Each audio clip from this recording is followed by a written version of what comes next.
ஸ்தூலம், சூக்ஷ்மம், காரணம் என்று மனிதனுக்கு 3 சரீரங்கள், அதை ஷரீரத்ரயம் என்று சொல்வார்கள். அதில் ஸ்தூலமானது அன்னமய கோஷம் உள்ளிட்ட பஞ்சபூதங்களாலான சரீரம்.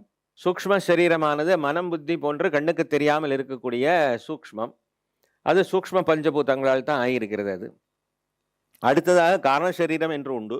அந்த காரண சரீரமாகப்பட்டது எதனால் உருவாச்சு, அதுக்கு மூல காரணம் யார் என்று கேட்டால் அவித்யா. ஸ்தூல சரீரத்துக்கான முக்கியத்துவத்தை நான் கொடுத்து கொண்டிருக்கும் வரை என்ன, ஸ்தூல சரீரத்துக்கு முக்கியத்துவம் கொடுக்க வேண்டாம்னு சொல்லலை. ஆனால் அதீதமான அளவு கடந்த முக்கியத்துவத்தை நாம் கொடுத்து கொண்டு இருக்கும் வரை அது எப்படிப்பட்டது என்று சொன்னால்,